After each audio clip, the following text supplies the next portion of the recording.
네, 감사합니다. 오늘 우리 함께 보실 말씀은 마가복음 10장 35절에서 45절까지의 말씀입니다.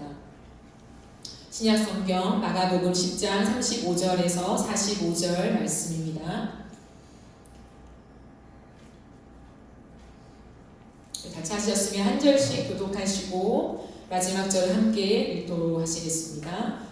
세베대의 아들 야고보와 요한이 주께 나와 여짜오되 선생님이여 무엇이든지 우리가 구하는 바를 우리에게 하여 주시기를 원하옵나이다.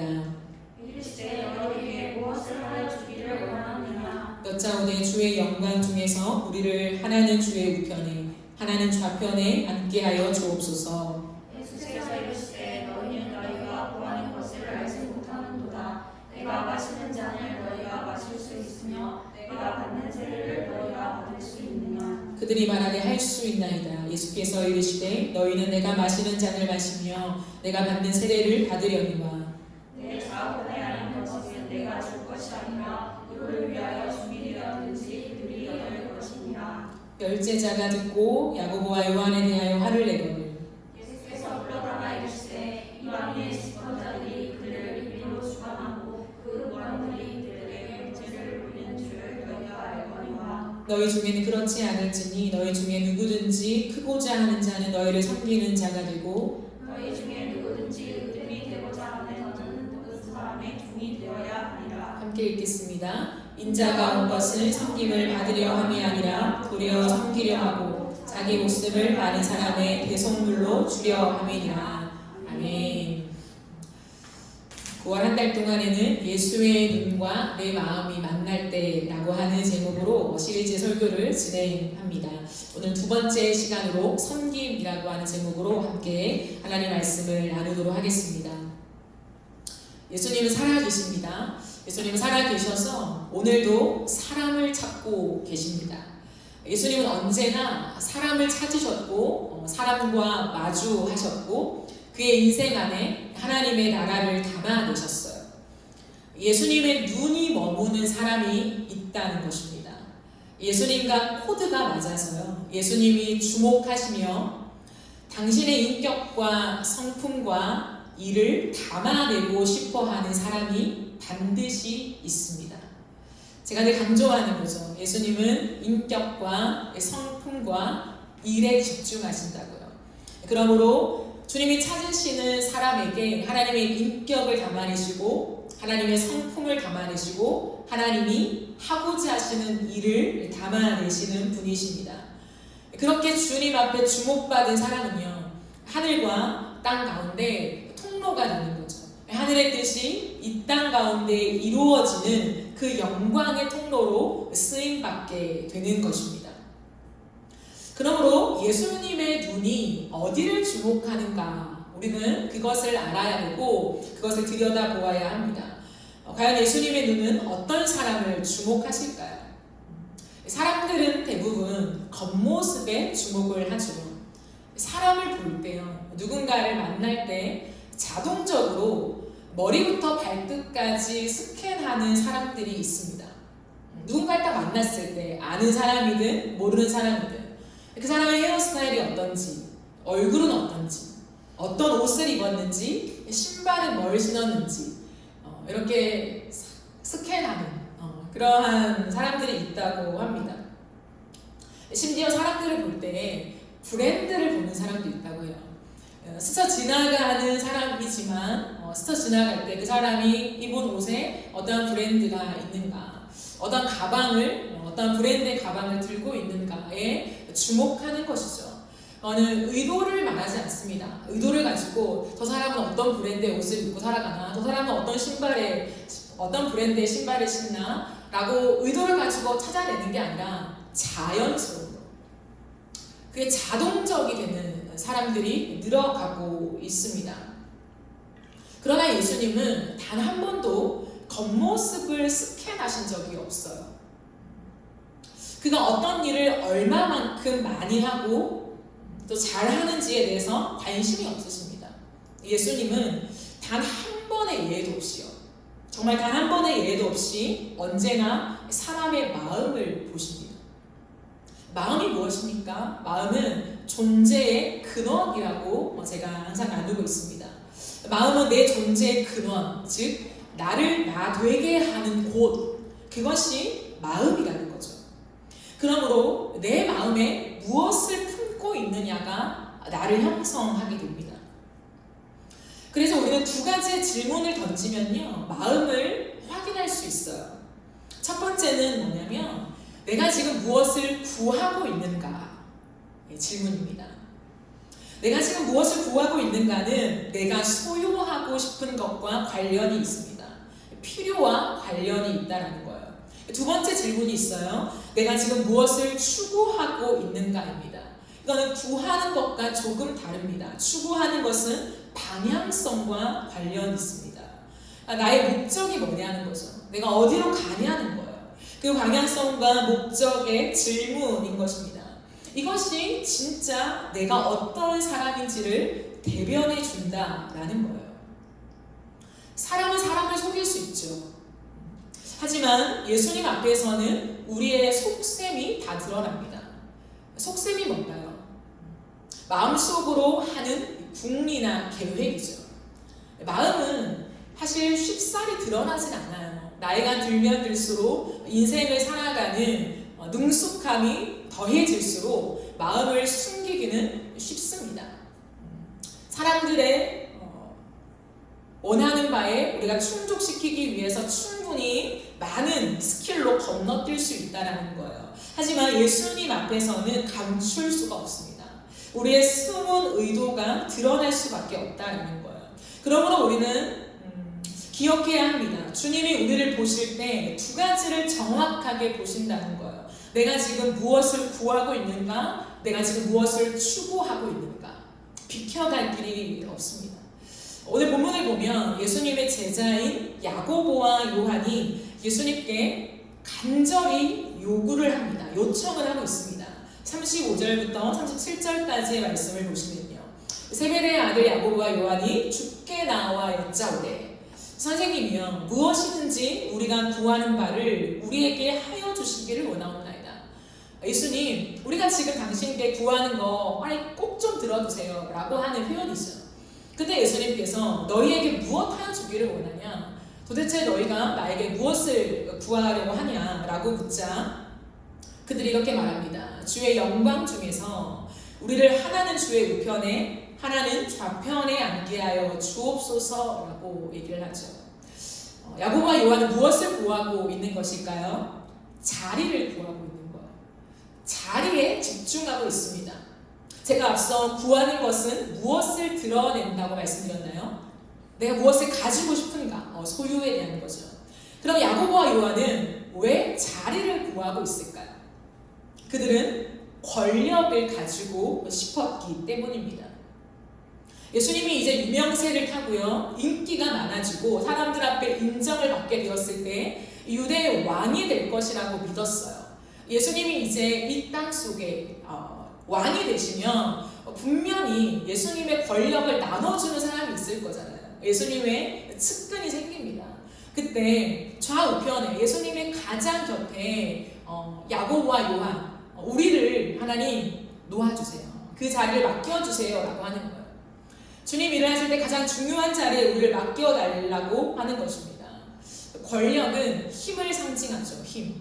그러니까 자리를 얻어서 궁극적으로 원하는 것이 뭐냐면 나의 힘을 극대화시키고 싶은 거예요.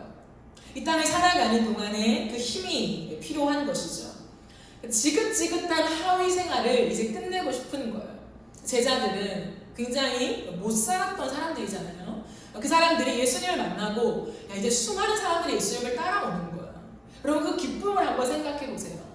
항상 촌동네에서 아무도 봐주지 않고 인정해주지 않고 살다가 예수님을 따라다녔는데 어느샌가 예수님이 일으키시는 기적과 놀라운 역사 속에 수천 명이 따라온다는 거예요. 놀라운 일이지 않습니까? 처음에는 예수님께 집중하며 예수님으로부터 오는 그 구원의 갈망이 있겠죠. 그러나 따라다니다 보니까 사람들이 막 몰려와요. 그러니까 예수님이 야고보나 요한이나 다른 제자들한테 일을 맡기는 거예요. 야, 이것 좀 갖다 줘라. 이것 좀 해라. 근데 그것을 했을 때 놀라운 기적들이 일어나니까 제 어깨가 펴지는 거죠. 그때부터 생각하게 된 것입니다. 아, 예수님이 이제 왕이 될 수 있지 않을까? 이 땅을 변혁시키는 왕이 되셔서 놀라운 일을 일으키실 텐데, 그러면 그때 내가 지금처럼 예수님의 가장 곁에서 수종드는 자가 되고 싶다라고 생각을 한 거예요. 그것은 좋은 의도로 예수님 옆에서 하나님의 나라를 꿈꿨던 것이 아니라 그들의 중심에는 무엇이 있었냐면 세상의 영광을 추구함이 있었다라는 거예요. 결국 그들은 이 대화 속에 자신들의 방향성이 드러나고 있습니다. 그들은 어디를 향해 지금 가고 있습니까? 세상의 영광을 향해 가고 있는 거예요. 예수님과 함께 동행하고는 있지만 그들의 궁극적인 방향은 사실 예수님이 아니라 예수님으로부터 얻을 수 있는 영광을 추구하고 있었다라는 것이죠. 어떤 분이 그런 말씀을 하십니다. 세상 사람들과 그리스도인이 있는데 그리스도인들이 바른 복음 안에 서 있지 못하면 이런 현상이 일어난대요. 세상 사람들은 자기의 힘을 가지고 세상의 영광을 취하려고 하는 거고, 복음에 바로 서 있지 못하는 그리스도인들은 하나님의, 예수님의 이름과 권력을 이용해서 세상의 영광을 추구하는 거라고요. 결국에는 방향이 똑같다는 거예요. 세상 사람들과 복음에 서 있지 않은 그리스도인들의 결말은 그 방향성이 자신의 영광이라고 하는 것이요. 여러분, 우리 안에는 권력 욕구가 있습니다. 지배 욕구가 있다는 거죠. 이것은 단순히 정치인이 되고 싶은가 아닌가의 문제가 아니에요. 나는 정치에 관심이 있어. 나는 어떤 권력을 얻어서 국회의원이 되고 싶어. 대통령이 되고 싶어. 한 자리를 하고 싶어. 그런 차원이 아닙니다. 내 인생을 내가 지배하고 싶은 욕구가 있다는 거예요. 가족이든 친구든 직장의 어떤 사람들이든 간에 이 사람과의 관계에서 내가 지배하고 싶은 욕구가 있다는 거예요. 돈에 대해서도 마찬가지입니다. 돈을 내가 지배하고 싶은 욕구가 있다는 거예요. 이 모든 것이 사실은 권력욕이라는 거예요. 그러므로 정치인들만이 아니라 한자리 하고 싶은 사람들만이 아니라 인간의 모든 마음의 바탕에는 권력욕이 있을 수밖에 없다는 거죠. 그러므로 사람들은 언제나 자리에 관심이 많습니다. 정도의 차이가 있고 위치의 차이는 있겠지만 다들 자리에 관심이 있다는 거예요. 그러므로 항상 사람들이 모인 무리에서는 눈치를 보죠. 내가 어느 자리에 앉을 것인가. 친구들과 만나도 마찬가지죠. 내가 어느 자리에 앉을 것인가. 그리고 조금 더 공적인 자리에 가면 지위가 있잖아요. 그것에 따라서 내가 어느 자리에 앉을 것인가. 조금 더 리더가 있으면 그 리더 옆에 누가 앉을 것이며, 거기서 멀리 떨어진 곳에는 누가 앉을 것인가 라고 하는, 그렇게 계산하는 머리가 우리 안에 늘 돌아간다는 거예요. 그러면서 우리 안에 또 다른 생각이 듭니다. 사람들이 나를 어떻게 생각할까? 이 생각이 항상 우리의 마음을 지배하고 있습니다. 저 사람이 나를 무시하는 거 아닐까? 또는 저 사람이 나의 말을 잘 들어주네? 언제나 이러한 생각이 우리의 마음에 있다는 거예요. 드러나진 않죠. 보이진 않죠. 말을 하진 않죠. 하지만 내 마음과 내 생각 속에, 은밀한 쪽에 계속 그 질문들이 돌아가고 눈치를 보는 것이죠. 무엇이 중심인 걸까요? 내가 중심인 거예요. 사실은 그 자리를 내가 정면해주기 위해서 누가 어느 자리에 앉아야 되고 이렇게 좀 질서를 잡기 위해서가 아니라, 사실은 이러한 무수한 많은 질문이 나에게 자연스럽게 돌아가는 사람은 그 중심에 내가 있는 거예요. 내가 중요한 것입니다. 나를 중심으로 모든 사고가 돌아가는 거예요. 왜요? 결국에는 많은 질서를 정리해서 내가 어디에 앉을까가 제일 중요하기 때문이에요. 그것을 위해서 그 많은 질문과 사고를 하고 있는 것입니다. 궁극적으로 무엇일까요? 그 생각으로 세팅되어 있는 사람은 세상의 영광을 추구하고 있는 것입니다. 왜요? 나는 그냥 저기 말석에 앉아도 괜찮아 라고 생각할 수 있을지 모르겠지만, 아니요. 궁극적으로 마음에는 조금 더 중심부로 가고 싶은 열망 속에 그 자리는 누구 자리일까? 라고 하는 생각들이 지배하고 있기 때문이죠. 하나님을 통해서 세상의 것을 가지고 싶은 조금 더 나은 자리, 조금 더 주목받는 자리, 아니면 조금 더 편한 자리, 그런 자리의 싸움에 집중되어 있는 사고 체계가 형성되어 있는 거죠. 이것을 한마디로 말하면 세속적 가치관이라고 할 수 있습니다. 세속적 가치관은 단순히 돈을 너무 많이 사랑하고 탐욕을 즐기고 그것만을 말하지 않아요. 제가 앞서 말한 이 모드로 내가 살아가고 있다면 우리는 세속적 가치관에 세팅되어 있는지도 모르겠습니다. 이 부분들을 우리는 고민해야 한다는 거예요. 그러나 반면 예수님은 무엇을 구하고 계십니까? 예수님은 언제나 한 가지를 구하셨습니다. 그것은 하나님의 뜻이었습니다. 38절에 보면 예수께서 이르시되 너희는 너희가 구하는 것을 알지 못한다. 그 좌우편이 어떤 의미인지를 모른다는 거죠. 주의 영광이라고 하는 게 서로의 생각이 다르다는 거예요. 영광. 제자들은 예수님이 이 땅에서 무언가의 영광을 얻어서 힘을 가져서 사람들을 통제할 수 있다고 생각했지만 예수님은 아니었다는 거죠. 내가 마시는 잔을 너희가 마실 수 있으며 내가 받는 세례를 너희가 받을 수 있느냐. 마시는 잔은 무엇을 말합니까? 하나님의 진노의 잔을 말하는 거죠.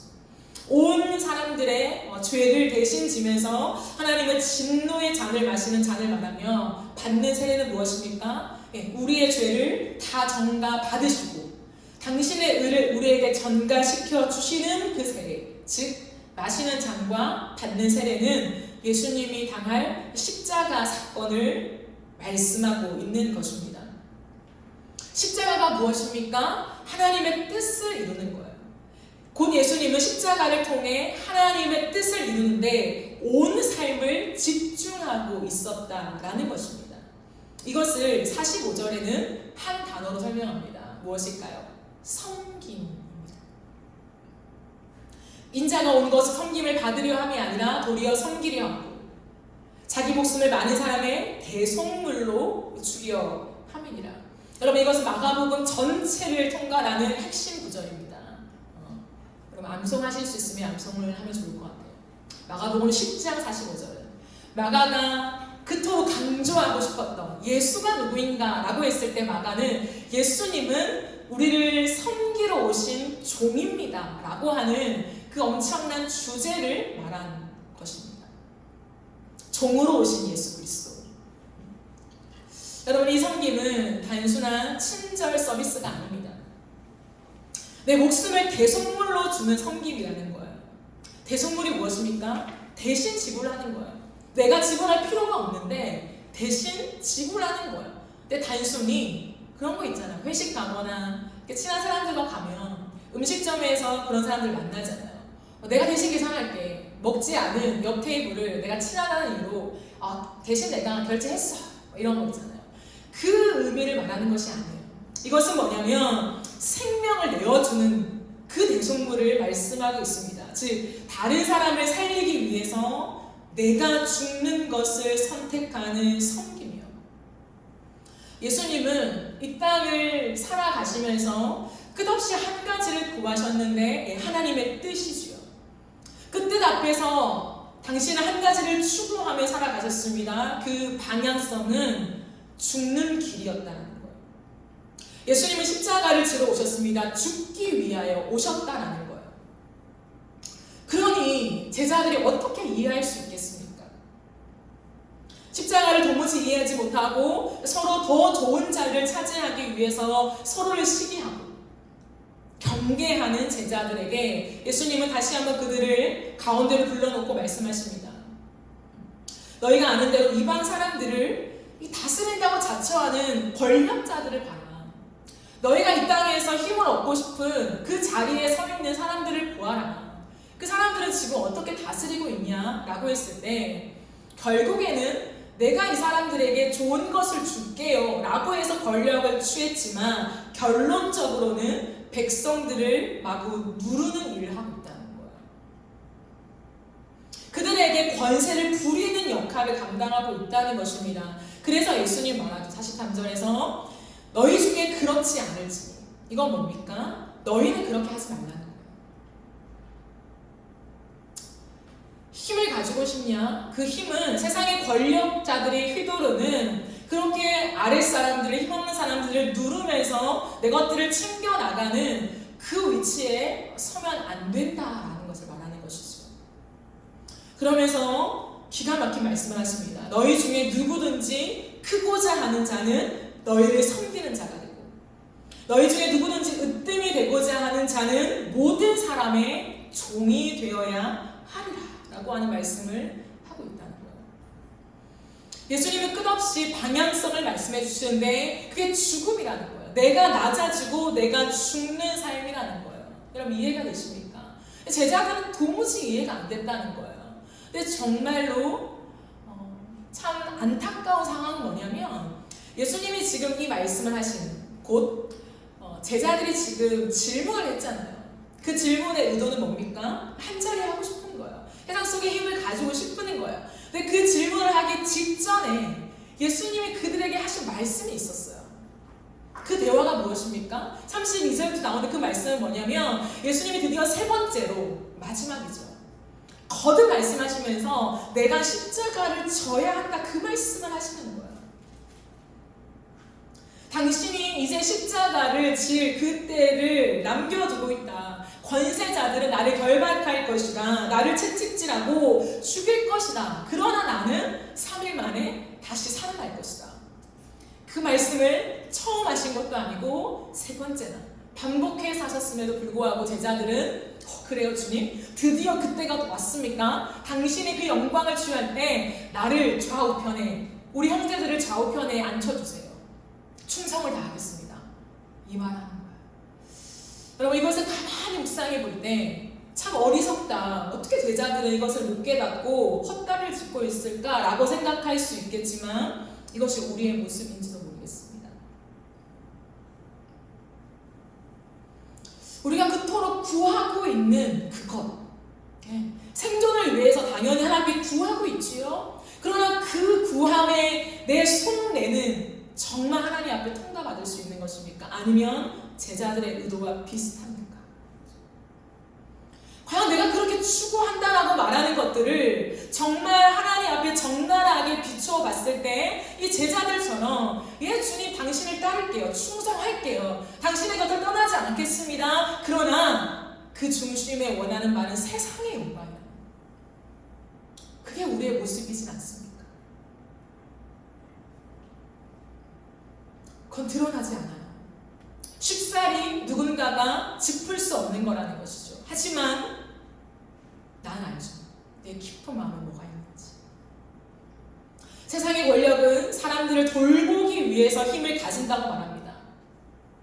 좀 더 나은 교육을 받아서 위치에 서서 많은 돈을 가져서 수많은 사람들이 편리하게 그리고 소외당하지 않게 살아가기 위한 세상을 만들겠다라고 권력을 가집니다. 하지만 사실은 자신의 권세를 누리기에 바쁘죠.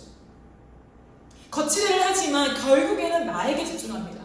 자신의 것을 챙기는 것이죠. 우리가 그리스도인으로서 살아갈 때도 경계해야 되는 게 있습니다. 그것은 무엇이냐면 다른 사람들을 돌보죠. 다른 사람들한테 베풀잖아요. 그런데 어느 순간 다른 사람을 돌보는 자신에게 집중하게 될 때가 있다는 거예요. 다른 사람을 섬기는 나에게 집중한다는 거예요. 기부하는 건 좋은 일이죠. 기부하는 자신에게 만족스럽게 여긴다는 거예요. 과연 이것이 제자들과 무엇이 다르겠습니까? 예수님을 따르면 섬기는 삶이 당연하죠. 예수님은 그 길을 걸어가시니까. 그러나 결국엔 방향이 다른 거예요. 예수님은 죽기 위하여 걸어가시지만 제자들은 그 섬김을 통하여서 내가 인정받기를 원한다는 거예요. 끝없이. 그러니까 내가 집중되는 것은 세상의 영광이다라고 우리가 정리하면 딱 맞습니다. 예수님이 추구하시는 건 뭡니까? 십자가라는 거예요. 힘을 행사할 수가 없어요. 서열을 만들지 않습니다. 우리가 흔히 베드로를 수제자라고 얘기하는데 그건 서열이 아니에요, 여러분. 예수님이 12명을 쫙 세워놓고 그래 내 말을 가장 잘 듣는 나와 가장 비슷한 베드로가 가장 1번이야. 첫째 좌석에 앉는 친구야. 이렇게 말씀하신 적이 한 번도 없다는 거예요. 우리가 말하는 오늘날 수제자라는 것은 조금 더 곁에서 예수님을 보좌하는 역할로 생각해야지, 오늘날 우리가 말하는 진짜 속되게 그런 권력자들이 말하는 왼팔 오른팔 그런 느낌이 아니라는 거예요. 세상은 더 견고한 지배 구조를 만듭니다. 누가 예수님의 12제자 안에 속했는가? 누군가? 왜 속했지? 어떻게 속할 수 있지? 좋겠다, 부럽다, 나도 저 안에 들고 싶다. 언제나 세상은 더 견고한 지배 구조를 형성해요. 그리고 부럽다고 얘기하지만 결과적으로 내가 그 안에 들어가고 싶은 거죠. 하지만 예수님은 다르다는 거예요. 예수의 방향성은 언제나 십자가였다는 거예요. 십자가는 죽음입니다. 나의 모든 것을 내어주는 거라는 거예요. 그 내어주는 이유가 무엇입니까? 내어줘서 내가 모든 것을 영광을 받기 위함이 아니라 다른 사람을 살리는데 집중하고 있다는 거예요. 그러므로 예수님이 말하는 이 섬김은 무엇이냐면 나의 모든 것을 내어줘서 다른 사람을 살리는 것에 모든 것을 쏟고 있는 그 섬김을 의미하고 있다는 거예요. 크고자 하는 자가 섬기는 자가 되고 으뜸이 되고자 하는 자가 모든 사람의 종이 되어야 되는 것은 역설이지요. 그러므로 성경적 세계관은 역설입니다. 이게 십자가의 역설이에요. 이것을 이해하지 못하면 그리스도인들은 엄청난 혼선을 겪게 됩니다.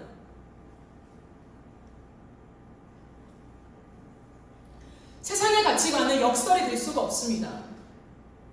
세상의 가치관은 내가 쌓아온 만큼 인정을 받고 지위를 얻으며 권력을 가지고 힘을 쟁취합니다. 그리고 그 힘을 어디다가 쓰느냐는 개인의 몫인 거죠. 기부를 하든 내가 내 가정을 세우든 사람들은 거기에 대해서 왈가불가할 수가 없죠. 하지만 성경적 세계관은 분명하다는 거예요. 역설이라는 거예요. 역설. 말이 안 되는데 가능하다는 거예요. 모순처럼 보이지만 그 안에 진리가 내포되어 있다는 것입니다. 십자가의 역설을 이해하지 못하는 그리스도인들은 이 땅을 온전하게 살아갈 수 없습니다. 언제나 그 끝에 그래서 하나님이 어떤 복을 주시는데, 그래서 내 섬김 속에 하나님이 무엇을 나에게 챙겨주시는데에 집중할 뿐인 거예요. 그러니까 그러지 못할 때 섭섭한 거예요. 하나님, 당신의 말씀 앞에 내가 순종하여서 내가 이것도 버리고 저것도 취하고 사람들한테 많은 것을 베풀었으나 그러나 왜 나는 텅텅 비어 있습니까? 채워주셔야 되는 거 아니에요? 하나님 정말 섭섭하네요. 십자가의 역설을 이해하지 못하는 거예요. 가슴 깊이 이해하지 못하고 살아가기 때문에 사실은 우리가 십자가의 길을 걷는다고 하지만 세상적인 가치관이 여전히 우리를 지배하고 있음을 부인할 수 없다는 거예요. 예수님은 예수님 곁에서 예수님을 잘 섬기고 그래서 한 자리를 차지하고 싶었던 제자들에게 섬김이 뭔 줄 아냐? 나의 것을 내어주는 것인데 나의 목숨까지도 내어주는 것이라고 가르치고 있습니다. 나에게 집중하는 것이 아니라 그 사람을 향한 하나님의 뜻에 집중하는 삶을 의미합니다.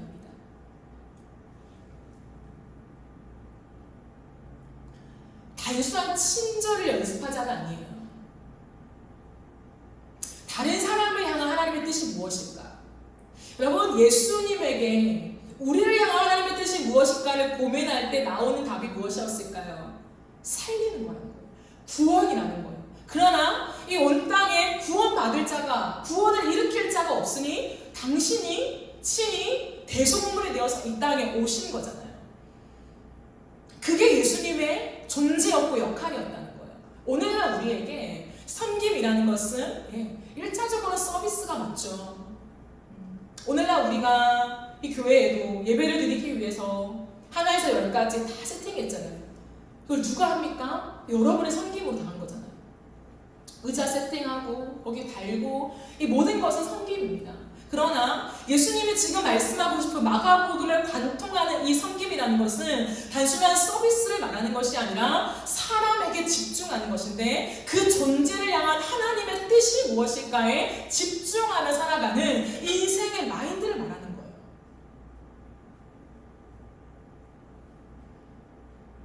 우리가 하나님을 이해할 때요, 복음을 이해할 때요, 존재를 놓치게 되면 다 놓치는 거예요.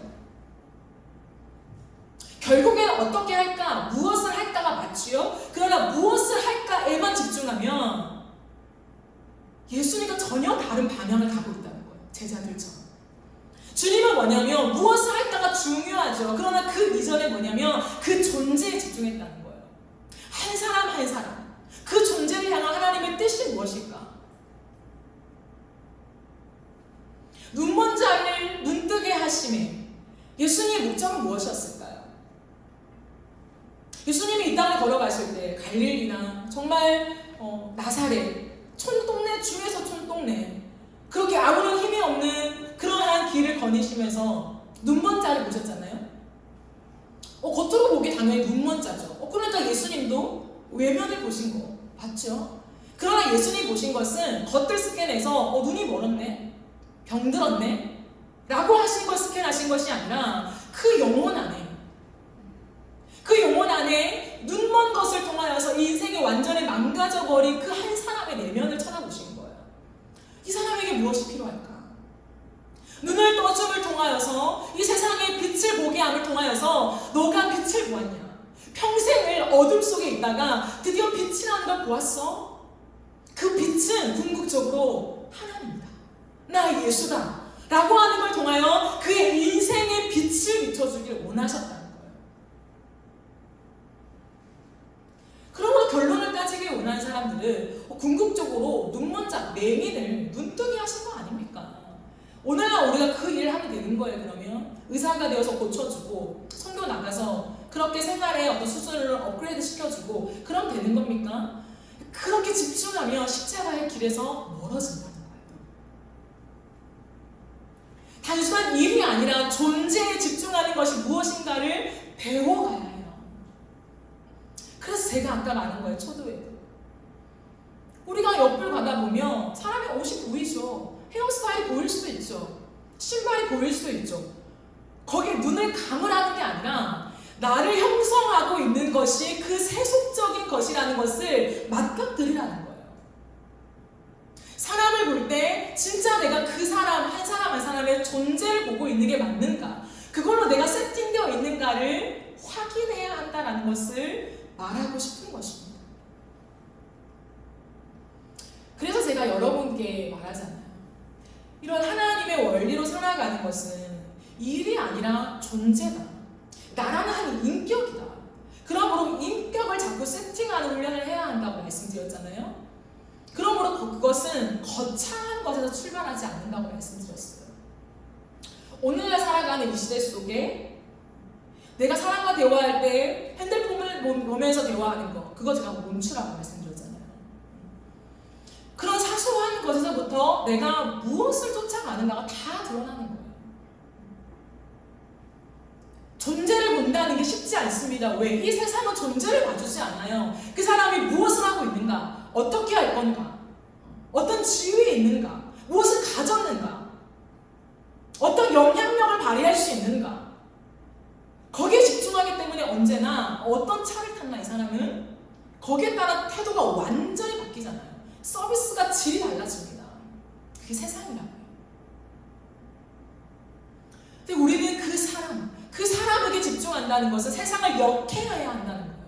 세상의 흐름을 역행한다는 건 진짜 만만치 않죠. 그러니 애를 써야 한다는 거예요. 아주 사소한 것에서부터 생각을 하지 않으면 우리는 놓치게 됩니다. 왜? 그렇게 살아가는 사람을 못 보니까, 너무 적으니까, 본받을 만한 사람이 없는 거예요. 그러니까 우리는 세상에 살아가는 것이 맞다고 인정하게 됩니다. 여러분, 사람을 봐야 해요. 사람을. 우리가 교회잖아요. 다행히도 우리는 이제 인원이 적기 때문에 그럴 리는 없겠지만 조금 인원이 많아지면 이 서비스에 익숙해져요. 우리는 새 가족이 오면 서비스를 해야 된다. 그걸 섬김이라고 생각해요. 섬김이 맞죠. 그게 섬김이 아니라고 얘기하는 게 아니라 저는 본질을 지금 얘기하는 거예요. 한 사람이 왔을 때, 새 가족이 왔네? 어떻게 무엇을 도와줘야 될까? 이게 집중하는 것이 아니라 그 사람을 집중해야죠. 근데 한국 교회가 그걸 놓쳐버리는 거예요. 그러니까 오면 어떻게 서비스할까? 그리고 그 사람이 오지 않으면 끝내는 거예요, 그냥. 그게 너무 익숙한 거예요. 기업과 무엇이 다르냐는 거예요. 우리가 하나님 앞에서 곰곰이 생각해야 되는 것은 자꾸 내 마음을 들여다보면서 내가 사람에게 집중하고 있는가? 정말 그 사람이 궁금한가? 그것을 부단히 노력해야 합니다. 세상은 싸우려고 하는 원리죠. 그러나 우리는 섬김을 통하여서 싸우려고 하는 원리를 자꾸 해체시켜야 돼요. 분산을 시켜야 됩니다. 나누어야 합니다. 끝없이 이 일을 지속해야 합니다. 이것을 중심으로 했던 공동체가 어떤 공동체였습니까? 초대교회예요. 초대교회가 모든 것이 완벽한 교회는 아니었습니다. 지상에 있었던 교회이기 때문에 여러 가지 문제점이 있었지요. 그러나 잘한 것은 본받아야 합니다. 예루살렘 교회, 그 초대교회에 정말 잘한 것은 무엇입니까? 분산시키는 것이었어요. 여러분, 베드로가 설교 한 번 했을 때 남자만 3,000명, 5,000명이 돌아왔어요. 그게 초대교회였거든요. 우리처럼 이렇게 소수의 인원만은 아니었습니다. 엄청나게 많은 인원들이 교회라고 하는 공동체를 이루며 나아갔지만 그들의 원리 자체가 쌓고 서열을 매기고 질서를 정리하고 누가 곁에 올 건가 저 일을 할 건가를 나누기보다는 그냥 존재를 보면서 내 것을 나누고 누군가 인사를 봤을 때 그 사람에게 뭐가 필요할까? 필요를 따라 나눠줬다고 했어요. 일을 분배하는 거죠. 결국에는. 그러나 일을 분배하는 게 목적이 아니라 그 사람에게 무엇이 필요할까에 집중했다는 거예요. 여러분, 이 차이를 이해해야 합니다. 그리스도인은요, 나를 위한 소비로 힘을 얻는 존재가 아니에요. 내가 돈을 벌어서 땀을 흘려서 나를 위한 소비를 할 때 기쁨이 있지요. 그러나 본질적인 기쁨을 얘기하는 것입니다. 그리스도인들은 나를 위한 소비를 많이 한다고 해서 힘이 생기는 게 아니에요. 혹시나 그런 사람이 있다면 정말 우리 자신을 많이 돌아보아야 해요. 섬길 때 힘을 얻게 되는 사람들이 그리스도인입니다. 나눌 때 풍성해지는 것이 그리스도인입니다. 누군가의 인생에 참된 의미를 찾아줄 때, 그럴 때 내 인생의 의미를 발견하게 됩니다. 다른 사람을 높여줄 때 오히려 내 가치가 높아지는 거예요. 이게 그리스도인이에요. 이게 역설이잖아요. 내가 퍼주는데 어떻게 내가 풍성합니까? 그러나 이 안에 십자가의 비밀이 담겨 있다는 거예요. 내가 죽고 내가 포기할 때 내가 살게 되는 이 본질적인 역설의 은혜예요. 전반적인 경제 수준이 올라가고 경제 상황과 구조가 악화되어가는 시대 속에 섬김의 삶은 만만치 않습니다. 마치 내 코가 석자가 라고 하는 말이 딱 맞는 말 같아요. 너나 잘하자. 우리나 잘하자. 우리도 지금 못하는데 누굴 도와, 누굴 섬겨 라고 하는 의식이 우리 안에 팽배해져 있습니다. 맞지요. 하지만 그리스도인은 달라야 한다는 거예요. 세상의 모든 사람들은 그래, 나부터 잘하고 우리 가정부터 잘 세우고 내 코가 석자라고 하는 이 수준을 넘기면 섬겨야지 라고 얘기하지만 그리스도인이 다른 것은 여기에 있다는 것입니다. 그러므로 상황에 집중하면 길을 잃어버립니다. 그리스도인들은 상황에 집중하면 안 돼요. 존재에 집중해야 합니다. 그것이 어떤 질문입니까? 내가 누구인가? 내가 무엇을 구하며 사는 사람인가? 나는 어느 방향으로 가는 사람인가? 이 본질적인 질문에 집중해야 돼요. 끝없이. 누군가는 바보 같은 질문일 수도 있겠죠. 야, 배부른 소리 한다. 당장 돈이 없는데 무슨 본질적인 너가 철학자냐? 누군가 이렇게 우리를 비아냥거릴 수 있겠죠. 철학적인 질문을 하고 그래. 그러나 그리스도인들은 이 질문 걸어가야 한다는 거예요. 내가 누구인가? 내가 왜 사는가? 무엇을 향해 걸어가는가? 내가 구하고 있는 이 끝에 무엇이 있길래 나는 이것을 지금 그토록 구하고 있는가에 대한 방향성에 집중해야 한다는 거예요. 그것에 집중하지 못하고 상황에 집중하면 모든 것을 놓쳐버립니다. 십자가 정반대의 길을 걸어갈 수밖에 없는 것이지요. 그러므로 길을 헤매지 않으려면, 가야 할 길을 바르게 걸어가려면 이 본질적인 질문, 이것을 끝없이 매일 아침 상기해야 돼요. 그래서 큐티를 해야 합니다. 그래서 큐티는 그리스도인들이 평생 해야 되는 거예요. 아침 시간에 합시다. 아침 시간에 하루를 열 때 부단히 애를 쓰며 그 시간에 하나님, 내가 오늘 하루 무엇을 구합니까? 무엇을 내가 추구하길래 또 일어나서 이 이른 아침에 내가 하루를 시작하려고 합니까?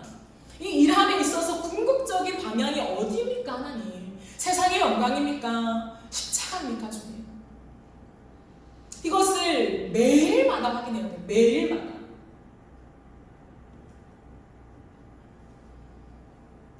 그러므로 우리는 이제 좁혀가야 돼요. 거대한 넓은 길에서 넓은 길이 아니구나, 세상의 영광을 구하는 길이 아니구나 라고 하는 것들을 우리가 인정하고, 좁은 길이구나, 십자가의 길이구나, 역설의 길이구나, 섬김의 길이구나 라고 하는 것을 정리했다면 나는 어떤 섬김의 길로 걸어갈 것인가에 이제 집중해야 돼요. 하나님, 어떤 섬김입니까? 사람의 존재를 바라보면서 서비스, 친절의 서비스를 넘어서 진정한 내 인생을 내어주는 하나님, 그 섬김의 길을 걸어가라 하셨는데, 하나님, 나는 어떻게 누구를 만나서 누구를 살려내는 이 일들을 해야 합니까? 라고 하는 것을 고민해야 한다. 여러분 보세요. 우리가 있는 이곳, 이 네이키드, 이곳에서 한 사람은 그 고민을 했어. 내가 취하기 위해서, 장사해서 돈을 벌기 위해서 시작한 곳이 아니에요. 이곳은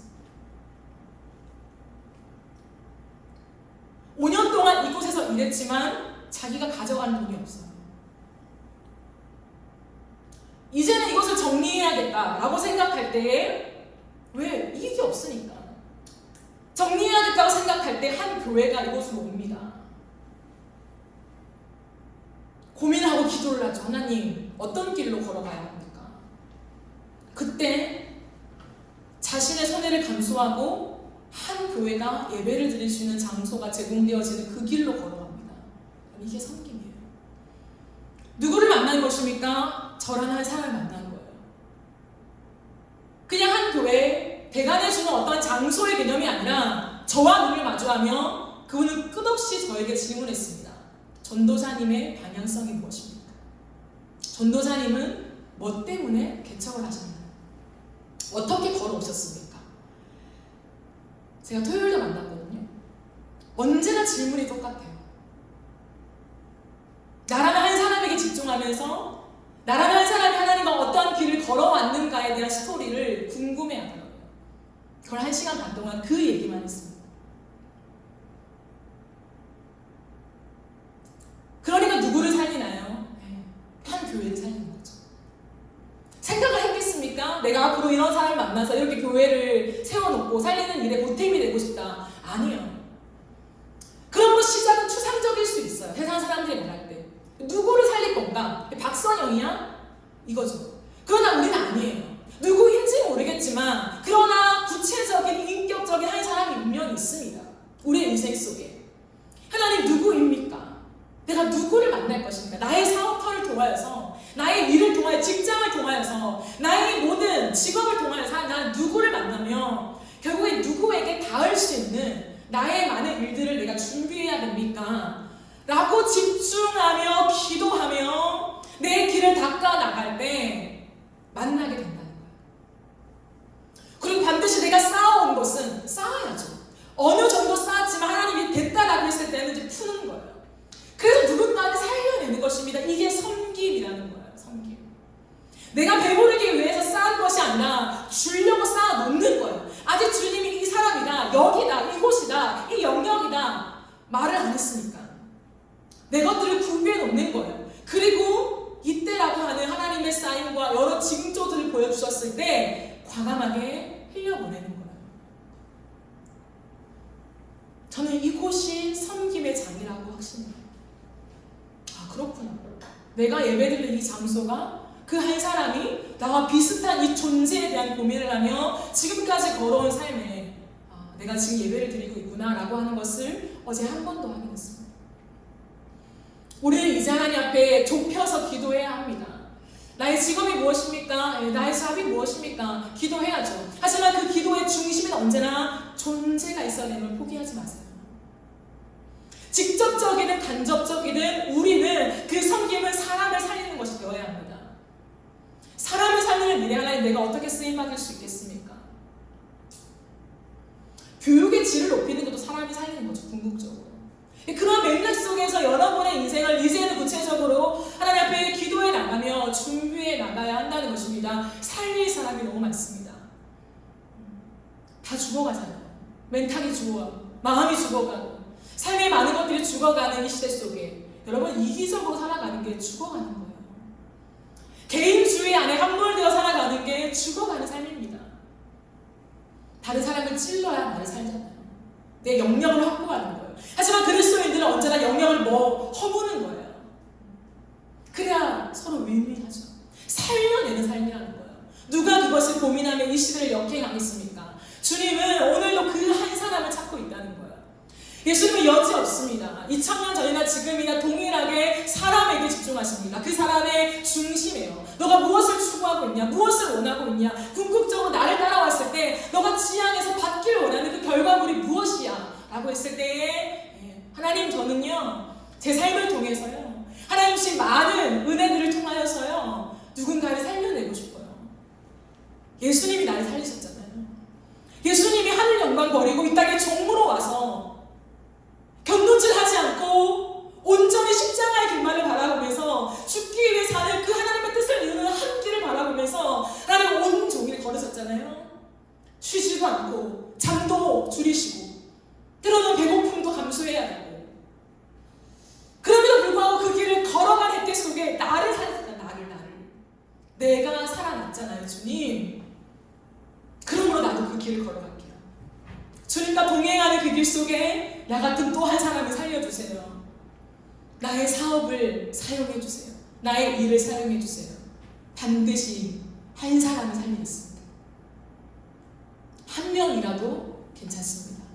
한 명이 온전하고 다 귀하니까. 누가 이 길을 걸어가겠습니까? 누가? 이 시대는 이 길을 걸어가야 합니다. 이런 말씀을 정리하겠습니다. 열심히 살아가는 청년세대 여러분, 치열하게 살아남기 위하여 고군분투하며 애를 쓰며 머리를 싸매며 고민하며 걸어가는 청년세대 여러분, 무엇을 구하고 있으십니까? 무엇을 추구하고 있으십니까? 그 길 끝에서 무엇을 손에 쥐고 싶으십니까? 자리입니까? 섬김입니까? 세상의 영광입니까? 십자가입니까? 나의 이득입니까? 사람입니까?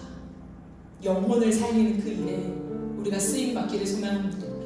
그러게 오늘 섬기기 위해 하나님 앞에 구하며 그 길을 걷는 자가 됩시다. 예수님의 눈과 내 섬김의 마음이 만날 때 생명의 역사가 일어납니다.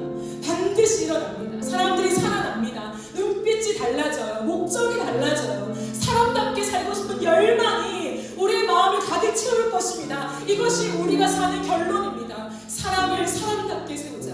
사람답게 살고 싶은 사람들로 이 땅을 채워놓자. 그 길에 저와 여러분이 쓰임받기를 간절히 소망합니다. 우리 함께 찬양합시다.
기도할 때 들은 말씀 속에 하나님이 어떠한 말씀으로 여러분의 마음에 부딪혀 오게 하셨습니까?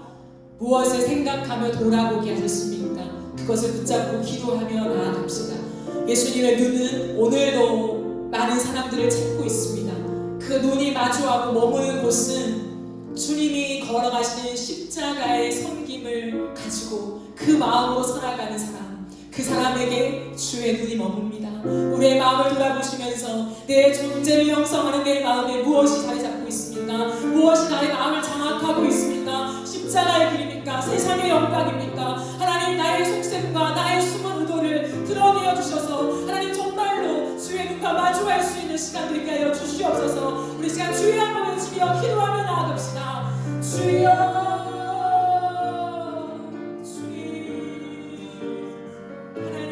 우리가 이 시간 하나님의 말씀 앞에 내 마음을 드러냅니다.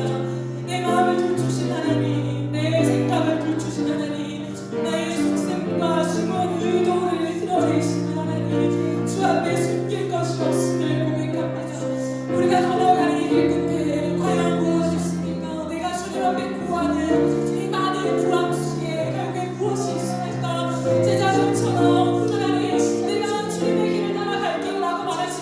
그 속에는 세상의 영광이 있었습니다. 당신과 함께 동행할게요라고 말하지만 하나님의 나라에 있으면 받고 싶다라고 말하지만 하나님 그 끝에는 세상의 영광이 있었습니다. 나에게 집중되어 있는 그 시선이 있었습니다. 하나님, 그것은 세상의 가치관입니다. 여전히 내가 하나님의 의와 하나님의 뜻과 하나님의 나라를 구한다고 하지만 나에게 집중되어 있다면, 내가 하는 일, 내가 해야 하는 일에 집중되어 있다면 그것은 세상의 가치관이 여전히 내가 붙잡혀 있는 것임을 말씀하셨습니다. 십자가의 길은 나에게 집중하는 것이 아니라 나를 통하여 다른 사람을 세우는 그 일에 하나님, 내가 집중하며 걸어가는 것이라 말씀하십니다. 하나님, 내가 일을 해서 어떻게 내가 인정받고 내가 어떻게 하나님의 업장을 남기며 나는 일을 할 것인가 아니라 누구를 만날 것인가, 그 사람은 어떻게 살아온 사람일까, 그 사람과 주님의 관계는 무엇일까, 왜 나의 인생 속에 수많은 사람 중에 이 사람 만나게 해줬을까, 그 사람에게 집중하며 사람을 궁금해하며 그 사람의 마음에 하나님의 나라가 이루어지기 위하여 나의 모든 싸움들을 하나님 기꺼이 무너뜨리며 베풀 줄 아는 사람, 그의 인생을 하나님의 나라로 비출 줄 아는 사람, 하나님 그 길로 우리를 걷게 하여 주십시오. 십자가의 역사를 이해하게 하십시오. 하나님, 낮아져야 하나님 높아진다고 하는 이것은 결국에 높아지는 자리를 위해서 낮아지는 것이 아니라 하나님, 나를 주님의 영광에서 하나님, 나를 칭찬하심에 마지막 그 멸류관을 받게 되면 하나님 우리에게 말씀하십니다. 내 길이 하나님 잘못된 길이 아니라 잘 걸어온 길이다 라고 인정받게 되는 그 마지막 날, 하나님 내 멸류관을 받으며 주 앞에 드릴 것입니다. 하나님, 그날을 바라보며 오늘을 살게 하십시오. 하나님, 치열한 이 시대에 살아가는 주의 청년들이, 하나님 이 시대의 많은 젊은 세대들이 하나님 너무나 힘듭니다. 너무나 아프게 걸어가고 있습니다. 그러나 상황에 집중하지 아니하고 존재에 집중하게 하소서. 내가 누구인가, 내가 왜 사는가, 왜 아등바게, 왜 치열하게 오늘도 내가 하나님 가슴하며 살아가는가, 하나님 그 목적이, 그 방향이 십자가가 되게 하여 주옵소서. 그것이 하루를 시작할 때 주의 말씀으로 시작하게 하시고 나의 내면을 들여다보게 하시고 내가 가야 할 방향성을 다시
어디로부터 우리 중 어디로 가야 될지를 말씀하신 하나님, 위로 집중하며 나아갈 때에 아버지 우리의 길을 여실 것이라 믿습니다. 우리에게 맡기신 그 생명의 길이 열려오실 것을 믿습니다.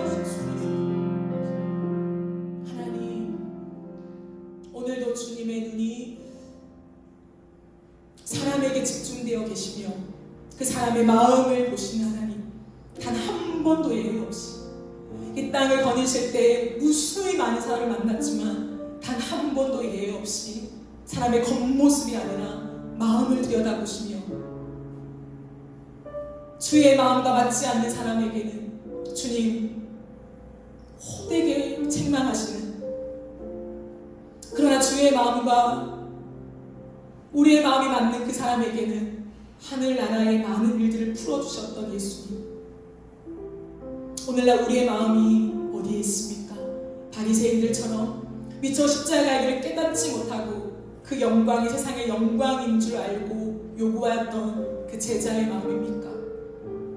주여, 우리의 마음에 섬김 있게 하시고 십자가의 길이 무엇인가를 이해함의 은혜가 있게 하여 주시옵소서.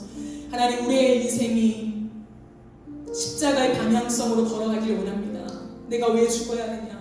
말이 안 되는 세상의 원리이지만 우리는 기꺼이 십자가의 원리를 체득하며 내가 죽고 다른 사람을 살리는 그 일에 우리가 동참하게 하시고 그 길에 끼어들게 하시고 기꺼이 그 길을 갈 수 있는 자들이 되어지게 하여 주십시오. 하나님, 이제는 우리 인생의 많은 것들을 정돈하고 하나님께 집중해야 될 때가 왔습니다. 다시 한번 새로운 인생의 길목에 접어들고 있습니다. 이제 우리가 선택하는 길을 따라 또 앞길을 우리가 힘차게 걸어가야 하는데 주님, 어디로 가야 합니까?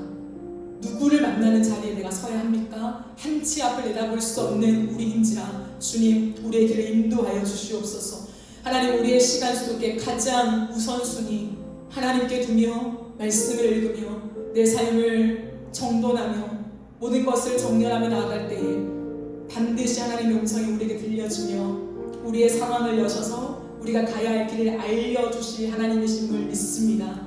기다리라 하신 하나님, 조금 더 기다릴 테니 주님, 주님의 때에, 정확한 때에 하나님 일하시옵소서. 우리를 사용하여 주시옵소서. 주님께 쓰임받는 자들로 그 영광스러운 통로로 이 땅을 살아갈 수 있도록 주여 은혜 베풀어 주시옵소서. 감사드리며 예수님의 이름으로 기도드립니다. 아멘.